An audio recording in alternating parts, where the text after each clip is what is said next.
துதிக்க வந்திருக்கிறோம். ஆகவே உங்களுடைய இருதயத்தை நீங்கள் கர்த்தருக்கு நேராக திருப்பும்படி நான் உங்களை வேண்டிக் கொள்கிறேன். அப்போஸ்தலனாகிய பவுல் சொல்கிறார், அப்படி இருக்க உங்கள் சரீரங்களை பரிசுத்தமும் தேவனுக்கு பிரியமுமான ஜீவ பலியாக ஒப்பு கொடுக்க வேண்டும் என்று தேவனுடைய இரக்கங்களை முன்னிட்டு நான் உங்களை வேண்டிக் கொள்கிறேன். இதுவே நீங்கள் செய்யத்தக்க புத்தியுள்ள ஆராதனை என்று சொல்லி, நாம் அசாதாரணமான ஆராதனை அல்ல, ஏதோ வேண்டாண்டு வெறுப்பான ஆராதனை அல்ல, ஒரு புத்தியுள்ள ஆராதனை, அந்த பரலோகத்தை அசைக்கிற ஆராதனையாக நாம் செய்ய போகிற இந்த நாளிலே அவர் செய்த அதிசயங்களை நினைத்து, அவர் செய்த அற்புதங்களை நினைத்து நாம் கொஞ்ச நேரம் வாய்களை விரிவாய் திறந்து கர்த்தருடைய நாமத்தை நாம் துதிப்போமா? சங்கீதக்காரன் சொல்லுகிறான், கர்த்தருடைய நாமத்தை நான் பாட்டினால் துதித்து ஸ்தோத்திரத்தினால் நான் அவரை மகிமைப்படுத்துவேன் என்று சொல்லி, உதடுகளின் கனிகளின் வழியாக நாம் ஸ்தோத்திர பலிகளை ஏறெடுப்போம். ஒவ்வொருவரும், மரித்தவர்களும் மௌனத்தில் இறங்குகிற அனைவரும் கர்த்தரை துதியார்கள். நாம் மரித்தவர்கள் அல்ல, தேவன் நம்மை மரணத்தில் நின்று நீக்கி நீங்களாக்கி நம்மை ரட்சித்து இருக்கிறார் என்பதை நாம் ஒவ்வொருவரும் உணர்ந்து கொள்ள வேண்டும். ஜீவனுள்ள ஒரு ஆராதனை, அந்த பரிசுத்தரை நாம் துதிக்க போகிறோம். பரிசுத்தமுள்ள தேவனுக்கு நாம் உடைய நன்றி பலியில் நாம் ஏறெடுக்க போடுகிறோம். ஹல்லேலூயா, உம்மை துதிக்கிறோம் துதிக்கிறோம் துதிக்கிறோம், ஸ்தோத்திரம் ஸ்தோத்திரம் ஸ்தோத்தரிக்கிறோம். ஆவியானவரே, உம்மை நன்றியோடு துதிக்கிறோம் துதிக்கிறோம் ஆண்டவரே, ஸ்தோத்தரிக்கிறோம் ஆண்டவரே. இதோ இந்த ஆசீர்வதிக்கப்பட்ட பரிசுத்தமான மனமொழியின் ஓய்வு நாளிலே தேவரே, இந்த ஆராதனை வேளையிலே கேருபீன்களும் சேராபீன்களும் உம்மை ஓயாமல் துதித்துக் கொண்டிருக்கிற வேளையில் ஆண்டவரே, நாங்களும் இந்த காலை வேளையிலே உம்மை நோக்கி நாங்கள் துதிக்க போகிறோம் ஆண்டவரே. எங்கள் ஆராதனையிலும் நீர் வாசம் செய்கிற தேவன் நீர் அல்லவா? எங்கள் ஆராதனையில் நீர் பிரியப்படுகிற தேவன் நீர் அல்லவா ஆண்டவரே? நீர் தேவ தூதருக்கு உதவியாக கை கொடாதபடிக்கு மனுஷர்களுக்கு நீர் கை கொடுத்தீரே. உமக்கு நன்றியோடு துதிக்கிறோம் ஸ்தோத்தரிக்கிறோம் ஆவியானவரே, நன்றியோடு துதிக்கிறோம். ஹல்லேலூயா. பரிசுத்த தேவன் நீரே, வல்லமை தேவன் நீரே, பரிசுத்த தேவன் நீரே, வல்லமை தேவன் நீரே. என்றென்றும் தொழுதிடுவோம் நான் இயேசுவே உம் நாமத்தை, என்றென்றும் தொழுதிடுவோம் நான். நீ தேவன் நீ ராஜா என்றும்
நல்லவர், கர்த்தர் நல்லவர், கர்த்தர் நல்லவர். இந்த 3 மாதம் 15 நாட்கள் வரை நம்மை ஜீவனோடு கண்ணின் மணி போல பாதுகாத்தாரு. ஓ, அந்த தேவன் எவ்வளவு நல்லவராகவே இருக்கிறார். ஹல்லேலூயா. கர்த்தரை கொண்டாடி அவருடைய நாமத்தை புது பாட்டை பாடி அவருடைய நாமத்தை கொண்டாடுங்கள் என்று வேதம் சொல்லுகிறது. இன்று நாம் அவரை கொண்டாடி, இன்று நாம் அவரை போற்றி நாம் வந்திருக்கிறோம். தேவ ஜனமே, ஒருவரும் சும்மா இருக்க வேண்டாம். உன் வாயை விரிவாய் பெற, அப்போது நான் உன் நன்மையால் நிரப்புவேன் என்று ஆண்டவர் சொல்லியிருக்கிறார். உங்கள் மனதிலிருந்து, உள்ளத்தின் ஆழத்திலிருந்து கர்த்தரை துதியுங்கள். உங்கள் சிந்தைகளை தேவனுக்கு நேராக ஒருமுகப்படுத்துங்கள். இயேசுவின் கிறிஸ்துவின் சிந்தையை உங்களில் இருக்க கடவது. ஓ, அந்த தேவன் நமக்காக எல்லாவற்றையும் செய்து முடித்தாரே, நமக்காக சிலுவையை சுமந்தாரே. அக்கிரமங்களின் நிமித்தம், அநியாயத்தின் நிமித்தம் அவர் அடிக்கப்பட்டார், நொறுக்கப்பட்டார், காயப்பட்டார். அவருடைய தழும்புகளால் நீங்களும் நானும் சுகமாய் கொண்டிருக்கிறோம். ஹல்லேலூயா. இப்படிப்பட்ட தேவன் எங்கெங்க நாம பார்க்க முடியும்? வேறு ஒரு தேவன் இல்லை. அவராலே அன்றி நமக்கு ரட்சிப்பு இல்லை. இயேசுவாயே அன்றி நமக்கு ரட்சிப்பு இல்லை. வானத்தின் கீழே பூமியின் மேலே அவருடைய நாமமே அல்லாமல் வேற எந்த நாமமும் கட்டளையிடப்படவில்லை. அந்த இயேசு என்ற நாமத்தை நீங்களும் நானும் ஆராதித்துக் கொண்டிருக்கிறோம். இயேசு என்றால் சுகம், இயேசு என்றால் ஜீவன், இயேசு என்றால் ரட்சிப்பு, இயேசு என்றால் விடுதலை. நீங்கள் துதித்து பாருங்கள், அவரை போற்றி பாடுங்கள். உங்கள் மனம் புதிதாகி கொண்டே இருக்கும். நீங்கள் மறுரூபமாகுவீர்கள். ஆராதனையிலே தேவன் உங்கள் ஒவ்வொருவரையும் வல்லமையாக போகிறார். எங்களை வாசம் செய்யும் பரிசுத்த ஆவியானவர் நாம் ஒவ்வொருவரையும் நடத்தி கொண்டிருக்கிறார். ஹல்லேலூயா. ஆவியானவரே, அன்பின் ஆவியானவரே,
பரிசுத்தர் உன் நடுவில் பெரியவராயிருக்கிறார்.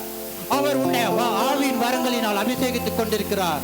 அவருக்கு இடம் கொடுப்பாயானால் உன்னை முழுவதுமாக அக்னியினாலும் வல்லமையினாலும் அவர் அபிஷேகிக்க விரும்புகிறார். தேவனுடைய ஜனமே, ஓ அந்த தேவன் பாருங்க, இந்த உலகத்தின் காரியங்கள் நம்மை அண்ட விடாதபடி அவருடைய வல்லமையினால் நம்ம இடை கட்டுகிறபடியா நம் கரங்களை தட்டி நாம் அவருடைய நாமத்தை நாம் மகிமைப்படுத்துவோம். ஹல்லேலூயா. நன்றி நன்றி நன்றி நன்றி நன்றி ஆவியானவரே.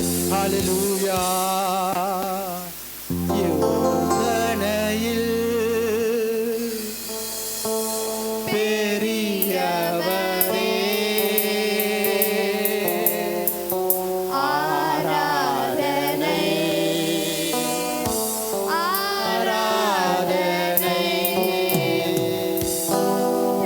எல்களிலே வல்லவரே, ஆராதனை ஆராதனை. எல்லோரும் கரங்களை உயர்த்தி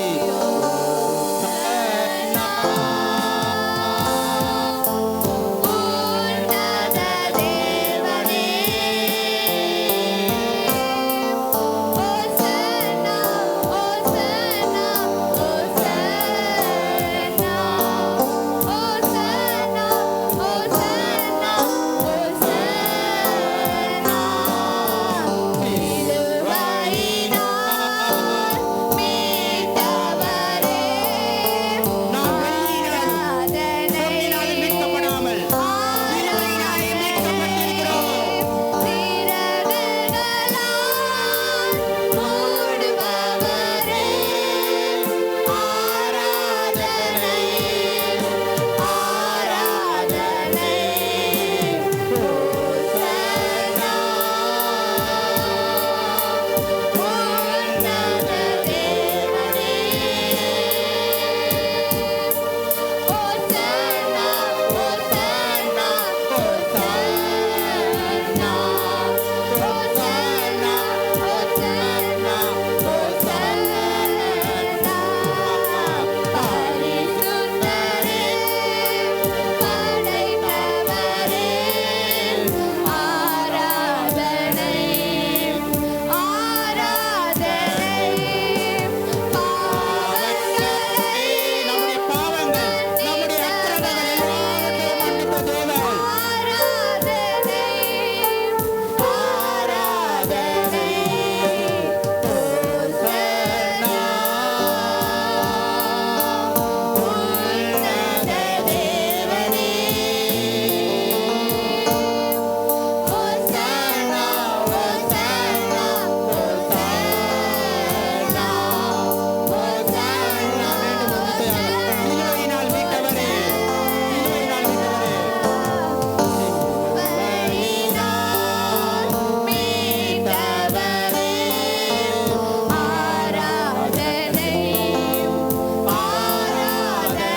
இரத்தத்தினால் மீட்கப்பட்டிருக்கிறபடியினாலே இந்த ஆராதனை முழுவதும் தேவனுடைய பிரசன்னம் நம் மத்தியிலே இருந்தபடியினாலே கரங்களை தட்டி நாம் அவருடைய நாமத்தை நாம் மகிமைப்படுத்துவோம். உமக்கு நன்றி நன்றி நன்றி. மகிமை ஆண்டவருக்கு எங்களை அதிகமாக நேசித்து வைத்த பிதாவே, இந்தியோடு துதிக்கிறோம், சோத்தரிக்கிறோம். மீதம் இருக்கிற பகுதிகளையும் அது கரத்திலே ஒப்புக் கொடுக்கிறோம். வழி நடத்தும் இயேசு கிறிஸ்துவின் நாமத்தின் மூலமாக ஜீவன் நல்ல பிதாவே. ஆமென்.